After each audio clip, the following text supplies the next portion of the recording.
বাংলা ভাষা বলায় ভারতের অন্যান্য রাজ্যে বাঙালিদের বাংলাদেশি তকমা দিয়ে দেশের বাইরে বার করে দিচ্ছে। তার প্রতিবাদে বাংলার মুখ্যমন্ত্রী মমতা বন্দ্যোপাধ্যায় রাজ্য জুড়ে প্রতিবাদ কর্মসূচি গ্রহণ করার জন্য তৃণমূল কংগ্রেস কর্মীদের বলেছিলেন।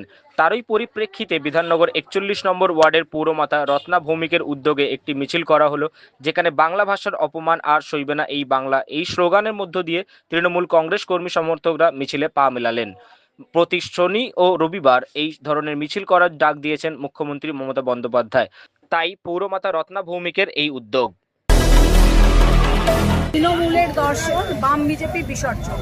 বাংলার উপরে যে চারিদিকে রাজ্যতে, বিভিন্ন রাজ্যতে বাংলার উপরে যে, বাংলা ভাষার উপরে যে, বাংলা বলাতে যাদের উপরে যে অত্যাচার হচ্ছে এবং বাংলা ভাষা যেই বলবে তাকে রোহিঙ্গা বলা হচ্ছে এবং বাংলাদেশি বলা হচ্ছে, আমাদের এই মমতা বন্দ্যোপাধ্যায়ের নির্দেশে এবং দিকে দিকে আমাদের এই মিছিল ছিল।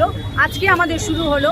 আমরা 26-এর যে ভোট আছে সেই ভোটটাকে কেন্দ্র করে বাঙালির উপর যে অত্যাচার আছে সেটা মানব না। আমরা চাই যে আমরা যেরকম 50 বছর 60 বছর যেখানে এরা ব্যবসা করছে তাদের যেমন আমরা কিছু কোনোভাবে তাদের অপমান করি না, আমরাও চাই যে আমাদের এই এখানকার যারা শ্রমিকরা বিভিন্ন জায়গায় গেছে তাদের সেইভাবে সম্মান করা হোক।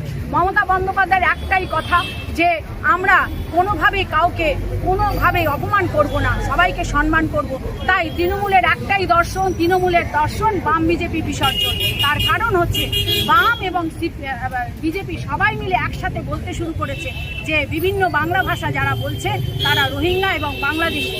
আজকে কিছুদিন আগে যে পার্লামেন্ট ইলেকশন হয়েছে সেখানে আধার কার্ড এবং ভোটার আইডি দিয়ে তারা প্রশ্নদে বসলো আজকে মোদী সরকার। সেখানে আজকে প্রমাণ করতে হবে, যেহেতু রাজ্যে রাজ্যে বিভিন্ন জায়গায় বাংলাতেও ভোট এসে গেছে, সেই জন্য আজকে তারা এনআরসি বলে এবং আবার প্রমাণপত্র চাইছে।